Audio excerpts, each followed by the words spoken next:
left unsaid. Days that can't be counted by the time till rent. Tomorrow's just another like the one that comes next. The corner of the highway that leads to the job at the desk by the boss with the elegant watch. The tick of the clock and the tick of the clock mark the moments till the ticking stops. Tomas, welcome back to the podcast. Thank you for having me. I really enjoyed the book, and I think my favorite line comes on the very last page. You write, quote, "By all means, keep it real. Just don't make everyone else suffer for it," end quote. That's the book in a nutshell. It is. And I think, when you put it that way, it's probably less controversial for most people than when they see the title. So let's see if the contrarian hook can, appeal to the readers that are skeptical. But then I think in the end, if they finish it, they should be persuaded, I hope.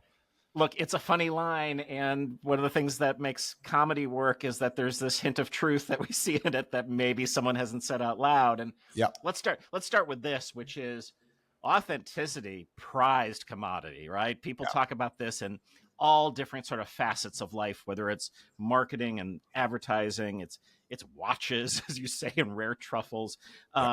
It sells.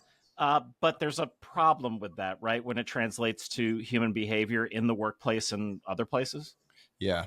And so that is a good starting point. And I think first, the reason why we might crave authenticity is because actually we don't get it that often. But I think it's one of these cases of be careful what you wish for, because a world in which people would truly be themselves in the sense of kind of displaying their unfiltered, uninhibited, and uncensored thoughts and emotions would really be a barbarian, almost medieval age. Society and civilization have progressed in a way that enable people to be kind to each other and to, project their most civil or prosocial tendencies.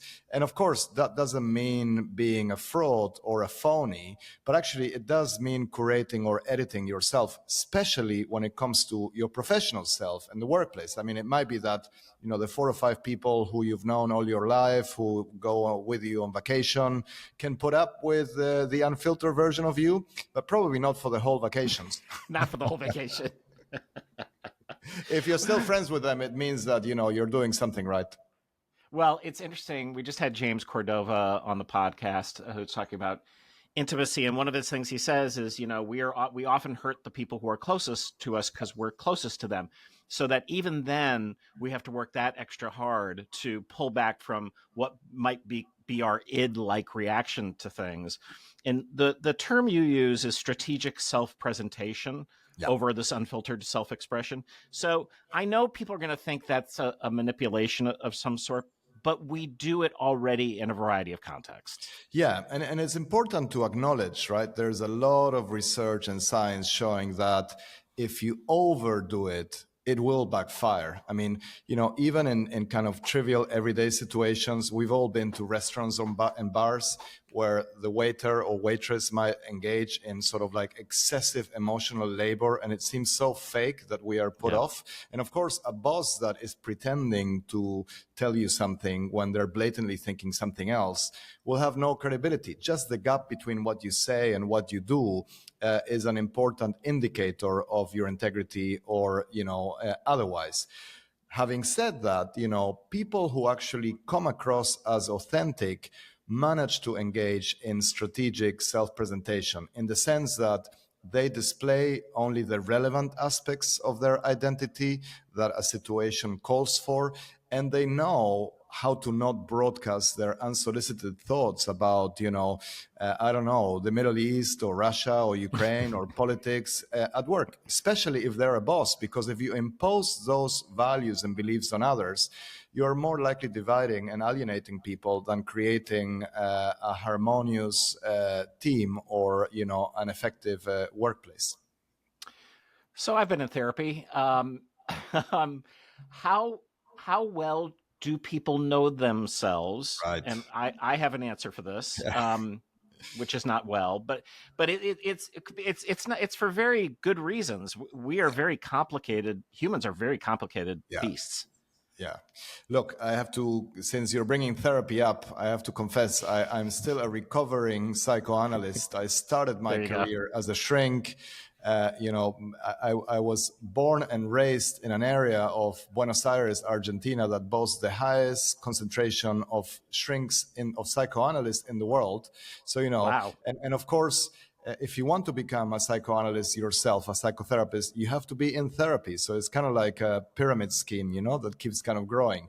But, so Mm-hmm. the answer to your question is it depends who you ask. If you ask a psychotherapist, they will say, you will never know yourself. I mean, you can be in therapy 10 years and maybe in the end you will discover, I mean, there are two possible outcomes. One is that you are neurotic and that's the best possible outcome. And it means you come to terms with the idea that you don't know who you are, but you get by. The other is that you are psychotic and, you believe you're Napoleon or, Tsar Alexander or somebody else, and then you might have the illusion of certainty, but not that. Modern psychology, modern social psychology, and even neuroscience coincide or align in basically decades of evidence and research saying that the one single thing that most of us have in common is that we bullshit ourselves all the time about who we are, and the story we tell ourselves about who we are generally has little resemblance to how other people see us. So our self views are mostly disconnected with our reputations or our peer views. And this is important to understand because if you ask people whether they're being authentic, they might feel that they're authentic, but if you ask people who work with them, they might say, they're just being a jerk. And here's the most important thing: as far as your success goes, it's what other people think. Correct. I mean, you can think you're the best in the world. That will have no bearing.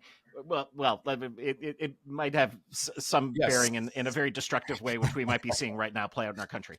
But for the most part, it is how other people see you, and that is something that is can be practiced and managed. I think. I think that is within a human being's control. Exactly. And so you might remember one of my previous books is Why So Many Incompetent Men Become Leaders. So that talked about sort of like delusions of grandeur that become self-fulfilling. So yes, there is an adaptive nature for the individual in thinking that they're amazing when in fact they're not, but they can persuade other people of that. But vis-a-vis authenticity, it's important to understand, right? Because we praise people like Elon Musk and Donald Trump for seemingly behaving in authentic ways. Mostly they are actually being contrarian, rebellious, anarchic, and somewhat antisocial. And it's unfortunate that young people often extrapolate from this and say, wow, if I'm just rude and I just say whatever I think, that's not just freedom of speech, but that makes me an authentic leader. Actually, even those people had to work very hard to get to where they are. And authenticity in the way that they display it tends to be a privilege for the elite.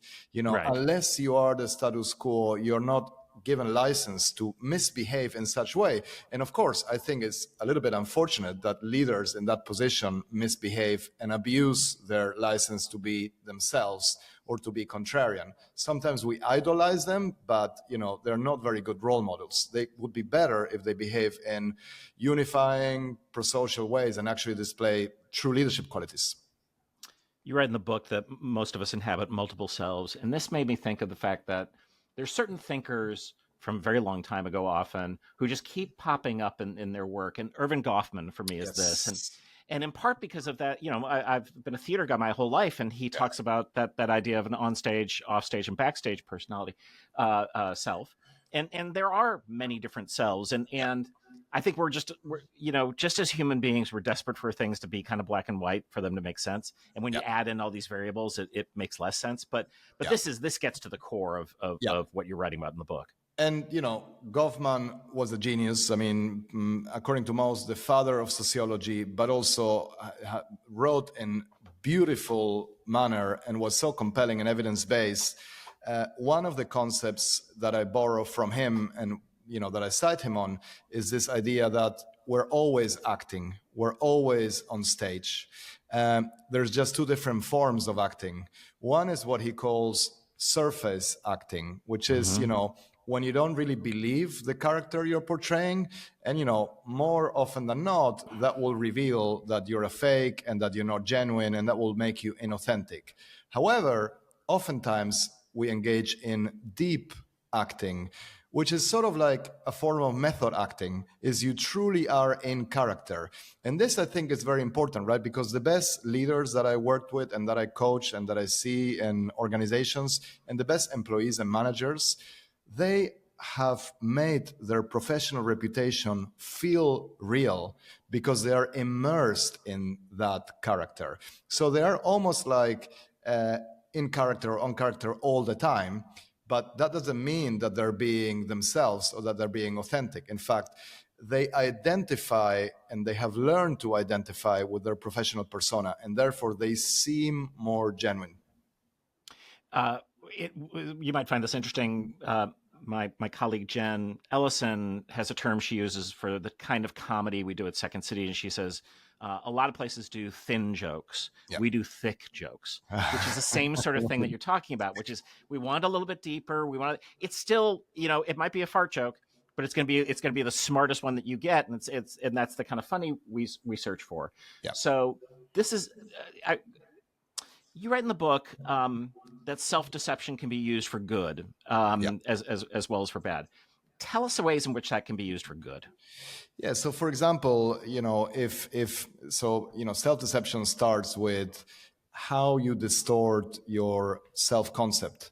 It tends to consist in like thinking highly of yourself just because it inflates your self-esteem, and it kind of lubricates or boosts your ego. So, for example, if I think of myself as a really generous person, even if I'm not, it will nudge me to behave accordingly, right? So you have a lot of philanthropists, and including self-made billionaires, no need to name anybody, who are engaging in huge philanthropy and donating a lot because they have a bit of a God complex. Granted, Right. It's easy to say, oh my God, they're just narcissists in disguise but the point is they're giving away a lot of their money. That's certainly better than not being self-deceived and knowing that you're a stingy bastard and saying, oh, I know myself. So, and like that, generally speaking, people do seek more often than not to align their behaviors with their self-concept. So, ideally your self-concept would also be shaped by the feedback you get from others, but the feedback you get from others is also based on your behaviors. So there is this kind of a nice loop, if you like, whereby it might start with you thinking, okay, I think I'm a creative person, therefore I will behave in creative ways.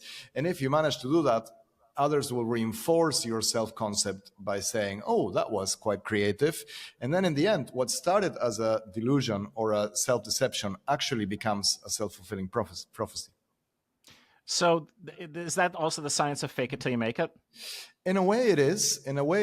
I think, there is a kernel of truth to fake it till you make it. I think what's important is that you make it not just in your own mind, but you make it in the mind of others. And of course, I think it was Abraham Lincoln and many other people, this quote has been attributed to many people, that you can fool all the people sometime and, one person all the time, but you can't fool all the people all the time. This is what actually ends up happening, right? So sooner or later, if you're not good and you don't have substance and it's all style and it's all deception, you will be found out. And unfortunately, as the world gets more complex and judging talent becomes more and more difficult and more sophisticated, it is easier and easier to fool people. I spent a lot of time interviewing candidates for jobs. If you don't really know your trade, and if you haven't interviewed many, and you don't have tricky questions or a framework or something, they're going to be able to bullshit you no matter what. Yeah, this is a conversation we've been having here because we're working on some strategy for the next 5 years. And we were talking about, all these pie in the sky ideas and starting to try to put some numbers. And I was in a meeting today where I was like, are we putting the cart before the horse? And our CEO sort of reminded me, he's like, you know what? I just want to, we have to keep going, or else we're going to kick the can down the road forever. So I don't mind that this is made up. I don't mind that it's good enough for now, but it's going to allow us to interrogate. And this is total improv thing, because in improv, we're always teaching people, just start a scene. Yeah, You know, like you don't need to, if you start thinking about what the scene is going to be or all that, you're going to get caught up. Just start it and let's sort of see where it comes. And that's part of the creative process. yeah, No different than our human behavior. We don't have scripts. yeah, So how do you know if a conversation is going to go well unless you start a conversation with the intention of it exactly. going well and Yeah. thinking it'll go well? And you make me think, I've been only recently watching Seinfeld, Comedians in Cars, Getting Yeah, Coffee, yeah, yeah. which, I love. And Mm-hmm. a lot of the times he has stand up comedians or other kind of improv people. And it made me think, about how authenticity is reflected there. Because, of course, you are exposed. And if you're not funny within seconds, and if you don't believe in yourself, and if the first joke or line backfires, you're toast. You're done. But at the same time, you have to have a plan. You have to have, and I guess you cannot just be yourself. You are on stage twice. Once because of that constant, and then because you are really on stage and everybody's good. And yet people want to see if you're genuine. So I think, the question remains the same: is to what degree can you curate your professional persona in a way that still conveys a unique element of your personality and that makes you seem real. That, by the way, is a super important point. It's not how authentic you think you are, it's how authentic other people think you are. So when people talk about, whether it's Trump or Obama, usually they will say, oh, they're authentic if they're affiliated to their politics, which is, that makes it very, very kind of subjective and inaccurate.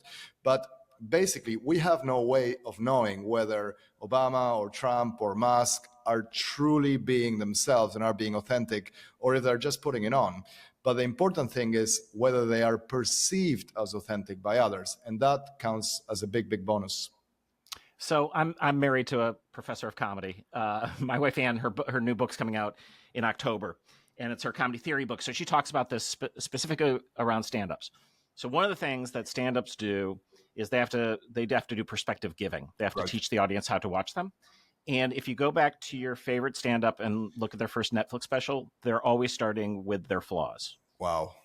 John Mulaney's a drunk. Yes. Amy Yeah. Schumer's a slut. Yeah. Like Yeah. like Pat Oswalt's a schlub. Yeah. And there So is truth to that. self-deprecating humor is Self-deprecating. the key. Yeah. And they so you can anchor in that a little bit and then move around, because the other thing is they're saying this from a stage Yeah. in their Netflix special, so Exactly, it's going to work out. Exactly. Well, that reminds me, like at the moment, back to the world of work, a lot of people are just, suggesting or recommending to young folk looking for jobs that they have, or even more senior people, that they have a failure resume, meaning, these are all the things that I did and I learned from failures. Okay, sounds great. Likewise, for a while, people love to ask in interviews, tell me about your biggest weaknesses. And of course, you're not supposed to say, I'm impulsive, I hate people, I snore, and I'm a sexist. You're supposed to come up with choreographed weaknesses that actually I worked too hard. Exactly. I And the just same, worked too hard. failure resumes is really difficult because unless you say, I tried to IPO with this company and we only raised 200, not 1 million, and it's like, I went for the Nobel Peace Prize, but I didn't get it, you are actually not going to go very far. Yeah. That is a tricky balance. So how does EQ factor into all this? We hear a lot about emotional intelligence. Is that a real thing? Is it contain elements of this? It is a real thing, much like, if you read Goffman, you probably don't need to read my book on authenticity. And if you read, kind of old books on empathy and social skills, you don't need to read modern research on EQ. But it's clearly the case that people differ in their ability to manage themselves, meaning control their emotions or strategically, decide which emotions they display, and also in their ability to read others and how they impact in others. And the reason why I focus a lot on EQ, which isn't a novel concept, is because generally speaking, people who love EQ as a concept also love authenticity. And actually the research shows that they are negatively or inversely related, which makes total sense, right? I mean, the epitome of somebody with high EQ isn't, Tony Soprano or Donald Trump. I mean, it's like the Dalai Lama or the Queen of England, or now actually the King of England is a little bit lower in EQ, so you can see how he feels, right? It's somebody who is phlegmatic, who is cool-headed, who is calm, and sort of has this Teflon personality that is a great poker player. Imagine if you actually leak your emotions and you're very transparent and authentic and you want to play poker. You just cannot do it, right? So that's the first part. And the second part is that emotional intelligence is also about self-control and about understanding how you impact other people. So the higher your EQ, the more able you will be to adjust your behavior in high-stakes situations. You will know how to break the ice. You will know what to say, what not to say. It's less likely that you engage in like social blunders and so forth. So if you think at it, by definition, high EQ people are inauthentic, except they're so good that they know how to come across as genuine when they're being fake. So interesting. You had a line in the book that I chatted to our CEO, and it's quote, kindness is not a management doctrine, but its absence is a management failure. I love that. Tell me why you wrote it and what you mean by juxtaposing those two things. Yeah, and I think the inspiration for that was a book by a guy called Paul Bloom, who is a great psychologist and neuroscientist at Yale University, and he wrote a very provocative but great book called with the title Against Empathy, where he actually said, we love empathy, but even empathy, if you think about it, is first not enough and almost counterproductive, because we evolved to basically inherit, our brains evolved this capacity for empathy that make us feel the pain and emotions in others who are genetically related to us or close to us in a cultural sense. So by definition, if your approach to exhibiting prosocial behavior and being kind is you have to feel empathy, you're not going to be very, diverse or inclusive in your approach. You're only going to prioritize your next of kin and your own tribe. The world is already very divided for that, very polarized. So what he says is we have to make the case for rational compassion. And rational compassion is what inspired that quote, because, actually it takes even some degree of inauthenticity to force yourself to be kind and nice to people that you might actually not feel so. And by the way, I'm not just including people who are from different races, nationalities, social class, but even people, think about even people who are at the other end of the political spectrum. It seems almost impossible to display any kindness towards them. In fact, employees are writing messages, against hiring people if they don't believe in what they believe. It kind of makes the case for like the absence of that is a management and I think a cultural failure in a society. It's interesting. Kurt Gray talks about this with regard to talking to people across the divide, and one of the two areas that he talks about as successful is storytelling, but also shared harm. Yeah. And this idea of shared harm strikes me as very hard to be inauthentic in that when you are just telling a thing that happened to you, where someone can be like, "Oh, that like I get that," Yeah. and it sort of takes it down a little bit where you can maybe build from there. And I think even that has to be self-regulated, because if you come across as being using it to get that effect, it won't work. Exactly. And I think also the expectation is that it happens in small doses, right? And it's precisely because it happens in small doses that you will get people's heart and not just minds to open when that happens, Contrast that with the person who is overdoing their vulnerability and always crying, complaining, etc. You get 2 or 3 trials, but after that, you'll just be an annoying or obnoxious colleague. Yep. Here's another one that I love from the book. Quote, contrary to what people think, it is not honesty or truth, but the ability to trust people that we really care about. Right. So people might understand the difference there. So can you break that down a little bit? So, I think from a commonsensical or almost like intuitive logic standpoint, we assume that we trust people who are honest. But actually, and you may have heard of like the concept of radical candor or radical transparency, where everybody says, and Ray Dalio has a good TED talk on this, where he says, well, we don't go as far as telling somebody who is showing you a picture of the newborn baby, your baby is ugly. But generally speaking, we speak our mind. And it's very good that he made that kind of nuance or caveat there, because even they don't do it. The reality is that you're far more likely to trust somebody who is predictable and who makes you feel safe. And that person will probably understand very quickly what your boundaries are, what your triggers are, and that there are certain jokes, for example, that they shouldn't make. They would also be more focused on your well-being and your peace of mind than in their kind of need to express themselves.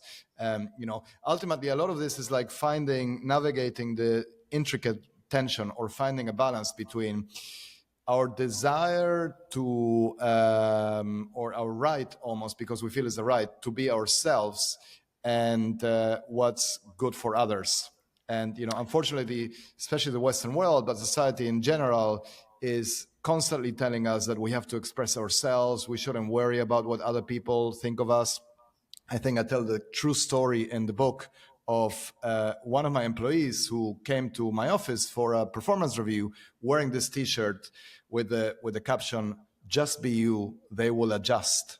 And I know he was wearing it, with good intentions, thinking that this was kind of a, the epitome or a mantra for a happy culture and workplace. But it did tell me, you realize how narcissistic that is. First of all, if we all wear that T-shirt, the world doesn't function, let alone, this company.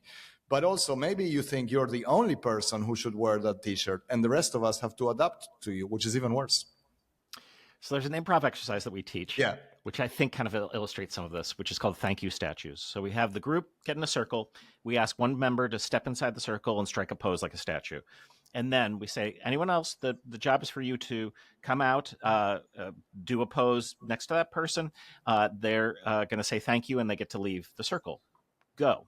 Yeah. And what happens is people are really kind of reluctant to go in, and someone goes in and someone goes out. And then again, that person's inside for too long, and we stop the exercise and we're like, okay, so what do you, on the outside, what are you thinking with that? And like, oh, we're not quite sure what we're going to do. And we say to the person inside, what are you thinking? Just get in here and get me out. I don't care what you're thinking. I don't care you imagining my intent. I don't care about, I want you to move your ass and get in here so I can get out. And it's a revelation. And what I love it, it's embodied, right? Because everyone sort of feels that sort of tension of that. And then as they do it and they're running in and they're running out, we say they're building trust, but really what they're doing, to your point, is no, you've shown them that you're going to just show up and do this thing. Exactly. I don't care what's in your head. Exactly. Yeah, exactly. And I think, again, we trust people who can be good for us. We trust people who have our best interests at heart, even if they're doing so for pragmatic, functional, instrumental reasons, which is also very important, right? Because in the end, this idea even that tolerance isn't enough, we have to worship and embrace people who are different, that's ludicrous. As the philosopher and sociologist Slavoj Žižek says, whatever happened to smiling to your neighbor when you see him, but bitching about them when you get home? It worked for millennia. It's a time-honored tradition. Exactly. All right. You have a really terrific way of defining job performance, and you make it very simple. Yeah. You say you define it through task performance and organizational citizenship. Yeah. Yeah. Feels to me like it covers everything. Yeah. And by the way, I wish it was my definition, but that's, a kind of like the mainstream definition used in industrial organizational psychology. And I think it's a guy called Kevin Murphy that came up with it in the 80s or 90s. So credit to him. But yeah, it's important to understand, right? Because we think that we're hired to do the stuff that is in our job description, which says, you will do A, B, and C, and your performance will depend on that, etc. Which, by the way, increasingly with AI, is becoming totally meaningless because we don't even know what people will actually do in the next 6 months, 12 months. We think we do, but probably they're changing. But anyway, that's task performance. But actually, more often than not, your promotion, your success, and even your task performance will depend on being a good organizational citizen. What does it mean? Again, it means understanding where the right to be you ends and your obligation to others begins. It means making sacrifices for other people. It means helping a colleague, even if it's not in your job description, and if it makes you waste time and you become less productive from a task performance. It means, being not popular in the way of, just sucking up and engaging in like empty kind of flattery and aggregation, but actually really being a good person and a colleague that others appreciate. And often that escapes, unfortunately, the evaluation or the measurement of the value people add. And of course, often Machiavellian people and narcissistic psychopaths manipulate that through impression while being nice only to their bosses and getting promoted. But in a way, everybody knows, when your peers evaluate you or when you ask your former colleagues to talk about you, that's the best measure of your organization as a citizen. And by the way, people who score highly on that, they're not authentic in the sense of just sharing their unfiltered, uncensored self or ideas with others, or even imposing their values on others because they have no tolerance for other people, and especially not bringing their whole self to work, which is a whole other issue. All right, so how does all this wrap up in the DEI conversation that we're having right now in businesses and in universities? It's such a fraught topic because I think for many of us, we want to be tolerant. Those of us who live in big cities and are around trans people and aren't scared of them, feel like that's an important thing.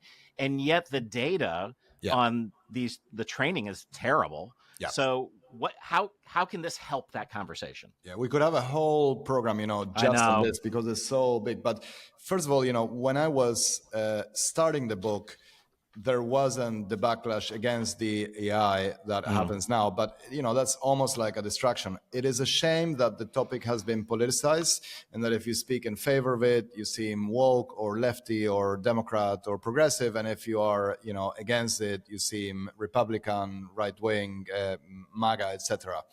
The reality is that I think every person, regardless of their political view, believes that organizations and societies where the best person gets the right job or is considered for the job, that's better, fairer, and more productive for the economy than positive discrimination, affirmative action, etc. Where people disagree is in the degree to which this is already happening or not, right? So when usually people on the right say, let's kill all D&I, is because they assume that if you don't have an intervention, automatically you get a meritocracy. And people on the other side, they assume that if you don't have an intervention, you get the opposite. And people, I'm more on the latter camp, but I still disagree with most of the interventions, because even when they have good intentions, you have to judge outputs. And to your point, the results have not been there. One of the connection with the authenticity kind of a book and criticism is that the whole bring your whole self to work kind of mantra and movement started as a well-intended diversity and inclusion, or diversity, equity, inclusion, belonging intervention, thinking like, wow, it would definitely be nice if people who are part of the out group, it doesn't matter what variable or what category, but they're part of the out group, so low status individuals, would feel free to share with their colleagues and to bring to the office who they really are, as opposed to feeling oppressed and alienated and having to fake it. Of course, who would not agree with that? That would be nice. Yeah.